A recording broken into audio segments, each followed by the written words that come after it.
भाई वीडियो शुरू करने से पहले सबसे पहले सब भाइयों को भाई हाथ जोड़ के हैप्पी होली। सब भाई दिल से होली मनाओ, पूरे शान से होली मनाओ। ठीक है, दुनिया के एक एक शख्स को भाई इस चैनल की तरफ से हैप्पी होली। अब आओ भाई दूसरी बात पे, जो है कल का मैच भाई जो हुआ है एथलेटिको मैड्रिड और रियल मैड्रिड के बीच में। अगर इस मैच को मैं डिस्कस करता हूं तो भाई बहुत ही जबरदस्त मैच। हालांकि मैंने 40 मिनट के आसपास तक देखा था। पहले मिनट में गोल मार दिया, माहौल सजा हुआ था। एथलेटिको मैड्रिड की गलती है कि उसके बाद उस चीज को वो कैपिटलाइज नहीं कर पाए, पहली बात। दूसरी बात भाई, 40 मिनट के मैच तक पलक नहीं झपकाई गई। ठीक है, और उसके बाद पलक उठाई नहीं गई क्योंकि नींद इतनी तगड़ी आ रही थी यार कि मतलब चाह के भी देख रहा था। हाँ, बीच में ग्लिम्स आ रहे थे कि विनीशियस ने बॉल पैर से मारी और एथलेटिको मैड्रिड के प्लेयर के हाथ पे बॉल लगी, पेनल्टी शॉट हुआ। तो भाई दो चीजें, शुरुआत करता हूं पहले रेफरीज से। लोग बोलेंगे कि यार वो डबल फुट पेनल्टी हो गई, ये हो गया वो हो गया, माना।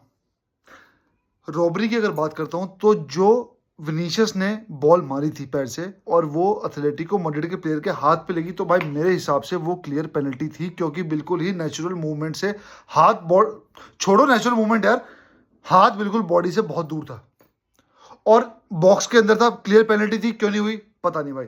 तो एक पॉइंट गया रियल मैड्रिड को कि भैया उनको रॉबरी की। दूसरा पॉइंट, अगर मैं ये मान के चलता हूं, अगर ये मान के चलता हूं, कई लोग बोल रहे हैं कि डबल फुट लगा नहीं लगा, तो मैं मान के चलता हूं कि भाई डबल फुट नहीं लगा। ठीक है, तो ये भी रॉबरी हो गई, तो रॉबरी से रॉबरी इक्वल हो गई। हालांकि ये कोई जस्टिफाई नहीं है, लेकिन दिल को सांत्वना देने के लिए कहता हो, कौन सा कविता है, दिमाग से निकल रहा है, दिल को समझाने के ये ख्याल भी अच्छा है ना। तो यही ख्याल है भाई, अब ऐसे ही लाइफ बैलेंस होगी क्योंकि रेफरीज से देखो, कंपेयर टू अदर लीग्स जो कि डोमेस्टिक लीग है, यूएफए चैंपियंस लीग की रेफरिंग बहुत तगड़ी है। लेकिन भाई गलतियां हो रही हैं, गलतियां दिख रही हैं होती हुई, चाहे वो रियल मैड्रिड के पॉइंट ऑफ व्यू से हो, चाहे वो एथलेटिको मैड्रिड के पॉइंट ऑफ व्यू से हो। लेकिन इस बेस पे एथलेटिको मैड्रिड ने जो इस सीजन अभी तक खेला है उसको हम इग्नोर नहीं कर सकते, और इस बेस पे हम एथलेटिको मैड्रिड ने जो अपने घर पे हगा है कल, उसको भी इग्नोर नहीं कर सकते। भाई क्या सिर्फ रेफरी के बेस पे ही मैच जीते जाएंगे क्या? मैंने सीजन शुरुआत से पहले एक बात कही थी जो पिछले साल हमारे साथ हुआ था ला लीगा में, कि अगर तुम्हें ला लीगा उठानी है, कोई भी लीग उठाना है, तो रेफरी पे डिपेंड होना छोड़ दो। हाँ, एक आधा मैच ऐसा होगा जहां पे रेफरी डिसाइसिव होगा, चलो एक दो मैच में तुम्हारे साथ गलती हो भी गई, लेकिन मैक्सिमम कोशिश ये करो कि तुम 6-7 गोल मारो, ताकि उनके फेवरेटिज्म की या उनका डिसीजन हमारे अगेंस्ट जाना कोई इफेक्ट करे ना रिजल्ट पे। और बारसा ने अब तक ऐसा किया है, हालांकि कुछ मैचेस में वो चीज़ें और अच्छी हो सकती थी, लेकिन मान लिया, और आगे भी ऐसा ही करना पड़ेगा अगर चैंपियन बनना है तो। हर बार रेफरी का नाम लेके नहीं निकल सकते क्योंकि हम इतने सालों से भोगते आ रहे हैं, कई यूट्यूबर इतने सालों से बोलते आ रहे हैं, अब तक कोई फर्क पड़ा नहीं पड़ा और आगे भी नहीं पड़ेगा। अगर इन रेफरीज की मैं बात करूं, मैच तो अभी चलेगा, जो होगा होगा भाई, लेकिन अगर मैं इन रेफरीज की बात करूं भाई, मैं अभी वो देख रहा था champions trophy football, sorry cricket की। ठीक है, और ये बोला जाता है कि फुटबॉल क्रिकेट से बहुत ऊपर है, सबसे ज्यादा कंट्रीज में खेला जाता है। क्रिकेट तो सिर्फ 20, 24, 16, 17 जो भी कंट्रीज है उसमें खेला जाता है, लेकिन भाई टेक्नोलॉजी क्रिकेट में ज्यादा जबरदस्त है कंपेयर टू फुटबॉल। मैं क्रिकेट नहीं देखता एक्सेप्ट भारत पाकिस्तान, लेकिन भाई दिल से मानना पड़ेगा, जब भी कोई डिसीजन रेफर होता था चैंपियंस ट्रॉफी में, तो भाई अंपायर, फोर्थ अंपायर को दिखाया जाता था वो क्या बोल रहा है। ये नहीं कि अच्छा कान में चल रही है बात, हम रेफरी को यूं देख रहे हैं, हम अंपायर को यूं देख रहे हैं कि हाँ अभी क्या बोलेगा।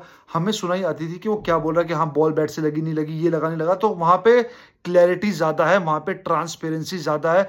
फुटबॉल में इस चीज की बहुत जरूरत है, और वो दिन लद गए जब बोलते थे कि फुटबॉल क्या एक टेक्नोलॉजी इनसे ऊपर है। भाई क्रिकेट अब ऊपर आ रहा है टेक्नोलॉजी में, कुछ लोगों को बुरा लग सकता है लेकिन ये सच्चाई है भाई। जिस हिसाब से रेफरिंग एरर लगातार हो रहे हैं और इतने सारे सवाल हर टीम के द्वारा उठाए जा रहे हैं, उसके बावजूद भी नो डिस्कशन, नो इम्प्रोवाइजेशन। कोई ला लीगा में वार का यूज, वार था sorry, goal line technology 3-4 million जो भी अमाउंट था भाई, उसमें नहीं खरीद रहे कि भैया महंगी पड़ेगी। तो भाई अगर ये चीजें हैं ना भाई, महंगी पड़ेगी, लगभग सबसे ज्यादा देखे जाने वाला स्पोर्ट, पैसा इतना ज्यादा है, महंगी पड़ेंगी, ये आपका जस्टिफिकेशन है टेबास। और यही हालत भाई पूरे फुटबॉलिंग उसकी है। हर बार एरर होता है। मैं तो बोलता हूं चलो ये एरर तो फिर भी गोल लीडिंग वाले हैं, है ना। मैं तो बोलता हूं जो गलत टच से कॉर्नर मिलता है ना टीम्स को, वो भी चेक होना चाहिए, क्योंकि मैक्सिमम टाइम, मैक्सिमम तो नहीं बोलूंगा, मिनिमम 10 में से 2 बार कॉर्नर भी कन्वर्ट होते हैं, तो गलत डिसीजन की वजह से दूसरी टीम गोल क्यों खाए? तो ये भी चेक होनी चाहिए। जो बॉल टच होके कॉर्नर तय होते हैं कि हाँ कॉर्नर है या नहीं है, ये भी चेक होना चाहिए। अब आते मैच पे। एथलेटिको मैड्रिड भाई, इससे बढ़िया सेटअप नहीं हो सकता था, इससे बढ़िया टीम नहीं हो सकती थी, इससे बढ़िया मेंटल स्टेज नहीं हो सकती थी। और जो मैं इस मैच से पहले बोल रहा था वो मैं अब भी बोलूंगा, एथलेटिको मैड्रिड ने बहुत वेस्टेज की है। और अगर वो नहीं होता, एथलेटिको मैड्रिड ने उस डोमिनेंस के साथ लगातार नहीं खेला जिस हिसाब से उनको खेलना चाहिए था इस सीजन की फॉर्म के मुताबिक, वरना मैड्रिड पक्का हारती। हालांकि मैड्रिड जीती है। अगेन अगेन अगेन मैंने कहा था यूसीएल में रियल मैड्रिड अलग है, ला लीगा में रियल मैड्रिड अलग है। एथलेटिको ने अगर वहां उनको हरा दिया है, ड्रॉ कर दिया, इसका मतलब ये नहीं कि यहां भी कर देंगे। और वो हो गया, वो होना था। और एक बार, 2 बार, 3, कितनी बार, अब तो गिनती भी नहीं आ रही भाई। पहले कहाँ था, शायद पोर्टुगल, पता नहीं कहाँ था, फिर मिलान, फिर कहीं ग्रुप स्टेजेस। हर बार ये हार के बाहर होते हैं, अपनी गलती से कुछ नहीं सीखते भाई। हर टीम, सेम टीम आपको पहले जा रही है। आपके पास इतना तगड़ा मौका है, फर्स्ट टाइम आपकी आइडेंटिटी चेंज हुई है कि आप बेहतरीन फुटबॉल खेल रहे हो अटैकिंगली भी। और जो नाटक नौटंकी एक गोल की लीड को डिफेंड करने के लिए ये लोग किया करते थे, वो बंद हो गई थी, क्योंकि ये गोल स्कोरिंग अपॉर्चुनिटी क्रिएट करने में ज्यादा व्यस्त थे। अब तो वो डिजर्व करते थे, और अब भी नहीं जीते तो भाई प्रॉब्लम है। चैंपियंस लीग में क्यों हकते हैं, क्या नर्व्स इनकी हिल जाती हैं? ठीक है, इसका मतलब ये नहीं कि मैड्रिड की जीत से खुश नहीं हूं, मैं तो खुश हूं भाई। आर्सेनल वर्सेस मैड्रिड देखने को मिलेगा, आर्सेनल वर्सेस एथलेटिको मैड्रिड देखने को नहीं मिलेगा, क्योंकि हाइप मैड्रिड की ज्यादा है। पीएसजी मैड्रिड देखने को मिलेगा, ये मैचेस हैं भाई। लेकिन इसका मतलब ये नहीं है कि तुम अच्छा खेलने के बावजूद, सीजन में डोमिनेट करने के बावजूद, तुम सारा सेम टीम से बार बार पिल रहे हो, यानी कि तुम्हें, तुम्हारी मेंटालिटी है कुछ तो हर्ट है भाई। क्योंकि इतने तगड़े मतलब होम सपोर्ट के बाद भी, पहली मिनट में गोल आ जाने के बाद भी आप 90 मिनट तक गोल स्कोर नहीं कर पाए अपनी होम टेरिटरी पे। शर्म आनी चाहिए इस मैच के लिए, इस मैच के लिए एथलेटिको मैड्रिड को। और शर्म आनी चाहिए एथलेटिको मैड्रिड को इस मैच के लिए भी, कि जो उनकी प्रीवियस पोजीशन है, जो उनकी प्रीवियस फॉर्म है, वो यहां पे आके एंड होती है चैंपियंस लीग कैंपेन में, जो कि उन्होंने पूरे सीजन खेलते हुए आई है, बड़ी टीमों के अगेंस्ट ड्रॉ या जीतते हुए आए हैं, स्पेशली बार्सिलोना।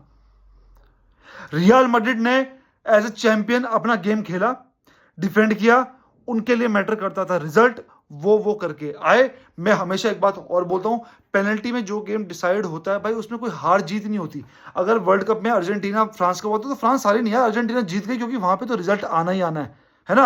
वहां पे तो आएगा ही आएगा रिजल्ट यार। वो बिल्कुल लक का खेल है कि आपने पेनल्टी किस डायरेक्शन में मारी है और कीपर किस डायरेक्शन में कूदा है, उसमें आपकी कैपेबिलिटी बहुत कम योगदान प्ले करती है, अगर आप आउटस्टैंडिंग पेनल्टी ही ले लेते हो तो। वरना हर बंदा मैक्सिमम पेनल्टी नीचे साइड में हल्की सी ऊपर लेता है। टॉप पेनल्टी लेने की औकात बहुत कम लोगों में होती है, जो लॉरेंटे ने की थी।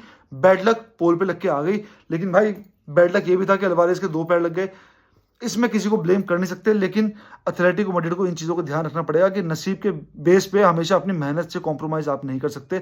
आपको एक्स्ट्रा मेहनत भी करनी पड़ेगी, एक्स्ट्रा कॉशन लेना पड़ेगा कि यहाँ पे जैसे बार्सा को लेना चाहिए ना, कि इस बड़े मैच में रेड कार्ड ना हो जाए, ये ना हो जाए। एथलेटिको मैड्रिड को भी सोचना पड़ेगा, वरना इससे बढ़िया मौका उनके पास नहीं था गो थ्रू करने के लिए इन चैंपियंस लीग अपने राइवल को निकालने के बाद। लेकिन अगेन चैंपियंस लीग की मास्टर टीम मेंटालिटी दिखा के जीती, कैसे भी करा रिजल्ट लेके आई। आखिर में यही लिखा जाएगा, एथलेटिको मैड्रिड को उनके घर पे पेनल्टीज में रियल मैड्रिड ने हरा दिया और आगे बढ़ी।